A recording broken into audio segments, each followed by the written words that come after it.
vamos a estudiar el México prehispánico. Entonces, para estudiar el México prehispánico, empezamos estudiando el área de Mesoamérica, ¿ok? Eh, América se dividía en tres zonas culturales muy importantes, que son Mesoamérica, Oasisoamérica y Aridoamérica. La más importante de estas tres áreas culturales es Mesoamérica, ¿sí? ¿Por qué? Debido a que en Mesoamérica había condiciones favorables que permitieron que después culturas grandes como la azteca o la maya o la olmeca se asentaran en este territorio. ¿Qué significa Mesoamérica? Mesoamérica significa en medio de América. El prefijo meso significa intermedio, ¿ok? Mesoamérica fue un término acuñado por un investigador llamado Paul Kirchhoff, ¿ok? Fue el primero en acuñar el término de Mesoamérica. El hombre es originario de África, ¿sí? Mesoamérica, digamos que fue una parte del territorio americano, el cual habitó el hombre y que más adelante se van a desarrollar culturas muy importantes en esta parte, pero aquí también es importante aclarar que el hombre no es originario el hombre mesoamericano no es originario de esta área, sino que él proviene de África, ¿sí? ¿Por qué proviene de África? Esta es una teoría que surge debido a que los investigadores se dieron cuenta que los descendientes más lejanos de nuestra especie vienen a ser los del género Homo. Entonces, dentro del género Homo tenemos tres especies que son Homo erectus, tenemos al Neandertal y tenemos al Homo sapiens. ¿Ok? Entonces, ¿de qué se dieron cuenta los investigadores? Se dieron cuenta de que en América solo había registro del Homo sapiens. No había registros ni del Neandertal ni del Erectus. Y de ellos sí había registro en África. Mientras que en América solamente había registro del Homo sapiens. Entonces, esto llevó a la conclusión a los investigadores a pensar que entonces el hombre tendría que provenir de un lugar donde sí hubiera registro de estas dos especies, del Erectus y del Neandertal. Entonces, los investigadores se dieron cuenta que el hombre tendría que provenir de algún lugar como África, ¿ok? Entonces, ¿cómo es que el hombre llega a América si él proviene de África? Bueno, pues hay diversas teorías, pero la más aceptada es la teoría de Paul Rivet. Lo voy a anotar por aquí. Teoría de Paul Rivet. Paul Rivet nos dice que el hombre llega hace aproximadamente 40.000 años antes de Cristo y que el hombre empieza a migrar a América por el estrecho de Bering, ¿ok? ¿Qué fue el estrecho de Bering? El estrecho de Bering se formó debido a las glaciaciones que había. Gracias a las glaciaciones se logró formar un camino entre los extremos de Siberia, Siberia que queda en esta parte, y entre los extremos de Siberia y Alaska. Alaska queda como por aquí. Entonces aquí se forma un pedazo grande el agua se congela y se forma como un pedazo enorme de hielo y se forma un estrecho que es el estrecho de Bering que permite el paso del hombre desde Siberia hasta Alaska, ¿ok? Entonces el hombre pasa por aquí aproximadamente en el 40.000 antes de Cristo y después esto bueno fue la teoría de Paul Rivet y poco después se tiene registro de que el hombre pasó más o menos como por el 20.000 antes de Cristo en el área de Tlapacoya y también en Valsequillo, en Puebla, ¿ok? Entonces el hombre empieza a poblar Mesoamérica, el hombre proveniente de África empieza a poblar Mesoamérica y después se da cuenta que, bueno, nosotros sabemos que el hombre llega a América precisamente buscando alimento, pero después el hombre se da cuenta de que la caza no es la única forma de obtener alimento, sino que también lo puede obtener a través de la agricultura.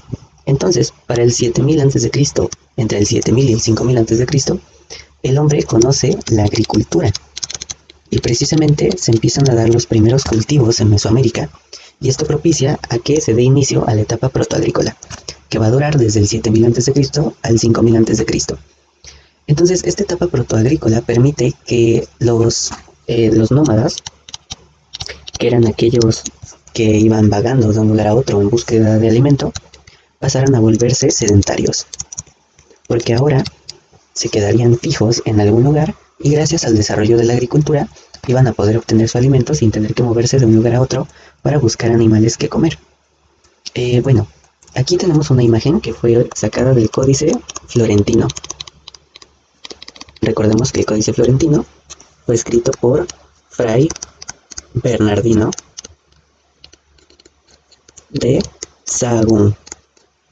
Fray Bernardino de Sahagún. Y aquí tenemos una herramienta que utilizaron los aztecas. Esta herramienta se llamaba Huixtli, ¿ok? Y esta la utilizaban precisamente para la agricultura. Si se fijan, tiene una forma como de pala que permitía a los aztecas pues obtener, digamos, técnicas para sus cultivos. Entonces utilizaban esta herramienta llamada Huixtli para la agricultura. Esto ya fue un poco después. Recordamos que los aztecas se ubican en el posclásico, entre el clásico y el posclásico. Entonces, esto solamente como una referencia para que nos demos cuenta de lo importante que fue la agricultura para el desarrollo de grandes culturas como fueron la azteca o la maya. Precisamente después vamos a ver cómo algunas culturas como la maya tenían sistemas propios de agricultura. Por ejemplo, los mayas utilizaban un método de agricultura llamado la quema y roza, que consistía en quemar todo un territorio para que después se volviera a plantar en él. O también tenemos otro método que son las chinampas. Este fue un método de los aztecas en el cual se amarraban hierbas, se hacía como un cuadrito donde había muchas hierbas amarradas, y precisamente estas hierbas y residuos de plantas se llevaban al lago. Esto lo podemos presenciar actualmente, por ejemplo, en Xochimilco. Aquellos que hayan tenido la oportunidad de ir a Xochimilco, pues verán ahí algunas chinampas que eran pedazos de tierra que se mezclaban con hierbas y después se llevaban al agua. Y esta era una técnica de cultivo muy útil porque, entre otras cosas, les ahorraba a los aztecas el hecho de tener que regar los cultivos que se ubicaran aquí. ¿Por qué? Porque la tierra que estaba aquí iba a absorber el agua, ¿sí? Entonces, al absorber el agua, ya no necesitaban regar los cultivos que estuvieran en las chinampas, y eso les permitía ahorrarse muchísimo trabajo a todos los aztecas. Esto también nos ayudaba, por ejemplo, en temporadas de sequía, precisamente gracias al desarrollo de las chinampas, pues se ayudan los aztecas a progresar en lo que son sus cultivos. ¿Ok? Entonces, vemos cómo los cultivos van a ser muy importantes para los mesoamericanos porque va a permitir desarrollar mejor su cultura, va a permitir que de nómadas pasen a ser sedentarios, y precisamente a raíz del sedentarismo es que se empiezan a dar avances en áreas como la ciencia, por ejemplo, la astronomía, las matemáticas. Más adelante vamos a ver cómo en los avances que podemos citar, por ejemplo, es el uso del cero por parte de los mayas, y también, por ejemplo, en la astronomía, los mayas son también muy importantes.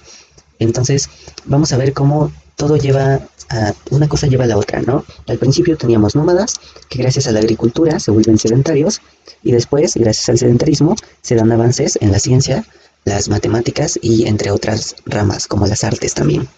Entonces, bueno, ya vimos más o menos a grandes rasgos cómo fue que llegó el hombre de África a Mesoamérica. Ahora vamos a ver a grandes rasgos lo que son las etapas líticas y los horizontes culturales. Y en un principio tenemos al Arqueolítico. ¿Okay? El Arqueolítico va a ser un periodo que va a abarcar desde el 30.000 a.C. hasta el 9.500 a.C. ¿Ok? ¿Y qué características tiene el Arqueolítico? El Arqueolítico es este que se ubica aquí en nuestra línea del tiempo. Y bueno, en el Arqueolítico, que va del 30.000 a 9.500 a.C., se caracteriza por la caza y la recolección. ¿Ok? En este entonces, la caza y la recolección eran las principales formas de obtener alimento. Recordemos que para este entonces la agricultura no está tan desarrollada. Esta se va a venir a desarrollar hasta la etapa protoagrícola, pero para el Arqueolítico la agricultura no estaba tan desarrollada, entonces se obtenía mayoritariamente alimento debido a la caza. También tenemos que los miembros de las civilizaciones, aunque en ese entonces no había civilizaciones como tal formadas, pero los miembros de las tribus, vamos a llamar tribus mejor, a las agrupaciones sociales que había, ¿verdad? Los miembros de las tribus no tenían una especialización definida. Quiere decir que los miembros de las tribus no tenían algo a que dedicarse, como más adelante vamos a ver, por ejemplo, en los mayas o en los aztecas, que había sacerdotes, que había soldados, ¿verdad? Entonces, aquí los miembros de las tribus no tenían una tarea en específico por realizar y solamente trabajaban en conjunto para obtener alimento y sobrevivir. En este entonces, se utilizaron algunos instrumentos de producción básicos, como las lanzas y las obsidianas. De hecho, las lanzas estaban fabricadas de obsidianas, Y precisamente gracias a estos instrumentos fue que se dedicaron a la caza. También recolectaban algunas frutas silvestres, algunos peces o huevos, incluso comían ranas o insectos. En el arqueolítico también se tiene como rasgo que el clima va a ser húmedo y frío, ¿ok? Entonces, a grandes rasgos, estas son las características del arqueolítico. Después del arqueolítico viene otro periodo que vamos a conocer como el cenolítico. El cenolítico abarca del 9500 hasta el 2500 a.C. Y precisamente dentro del cenolítico entra la etapa protoagrícola que les mencionaba, que es cuando las tribus pues empiezan a utilizar la agricultura. Entonces, entre los rasgos generales del cenolítico, lo voy a apuntar aquí, cenolítico, que abarca del 9500 a.C. al 2500 a.C., tenemos que se utilizan puntas de proyectil para cazar animales. También hacia el año 10.000 a.C. se tiene registro del hombre de Tepexpan.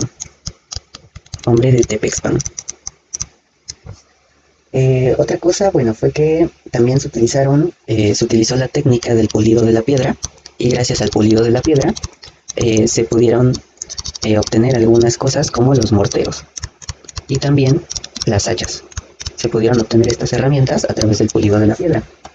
También el cenolítico se va a caracterizar porque se asientan los antecedentes de la agricultura. Precisamente en el cenolítico es cuando tenemos la etapa protoagrícola. Entonces es cuando la agricultura empieza a tomar más fuerza. Todavía no se establece como tal una agricultura de corte fuerte, pero sí empieza a tomar ya forma la agricultura, y es a partir del cenolítico cuando entonces también empieza a darse este proceso del sedentarismo. Ok, entonces a partir del cenolítico, que ya teníamos el sedentarismo, ¿verdad? Es cuando empiezan a surgir las civilizaciones. Y precisamente ya pasamos las etapas líticas, vamos a hablar de los horizontes culturales, ¿ok? Las etapas líticas son estas que vimos acá, y ahora vamos a hablar de los horizontes culturales, que son prácticamente otros periodos de tiempo, pero donde ya había culturas establecidas, gracias precisamente a que en el cenolítico se sientan las bases del sedentarismo. Entonces, para el 2500 a.C.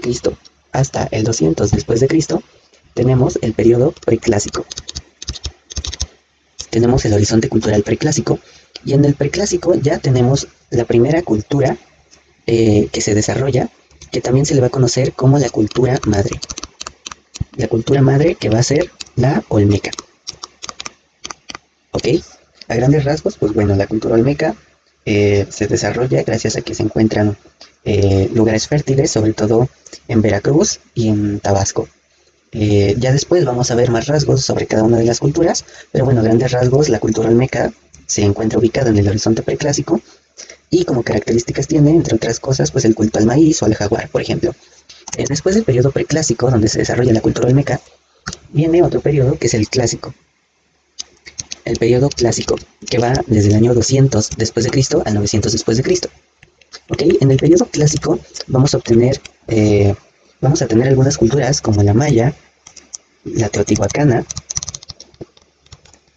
la zapoteca y la huasteca. Y precisamente es en el clásico donde tenemos un desarrollo del urbanismo. Sobre todo gracias a los teotihuacanos y a los mayas, es que empezamos a ver un desarrollo del urbanismo que se refleja precisamente en estructuras tan grandes como las de los mayas, por ejemplo, en Chichén Itzá, o la de los teotihuacanos en las pirámides del Sol, por ejemplo. Los zapotecas también muestran este urbanismo en Monte Albán. Sí, entonces, en el clásico, un rasgo muy significativo del periodo clásico va a ser el desarrollo del urbanismo. Entonces, después del clásico, viene el periodo posclásico. ¿Okay? El periodo posclásico va a ser el que se desarrolla desde el 900 al 1325 después de Cristo. Como rasgos generales, el posclásico, podemos encontrar que se desarrollan las culturas tolteca, también se desarrolla la cultura huasteca y la cultura totonaca. De hecho, la cultura huasteca ya venía desarrollándose desde el clásico. También en el postclásico vamos a tener a la cultura mixteca. ¿Ok?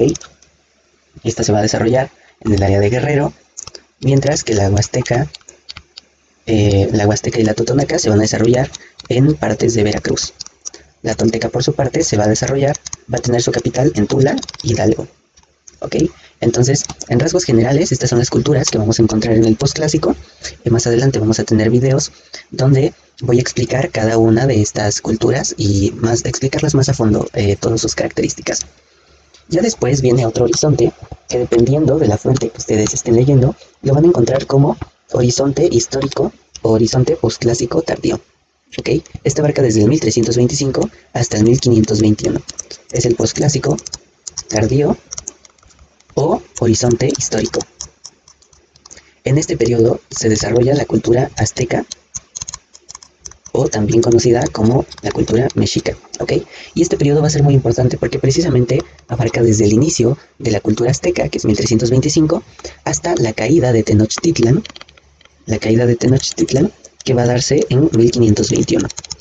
Más específicamente, el 13 de agosto de 1521, y a partir de aquí para allá es cuando empiezan el periodo de la conquista, ¿verdad?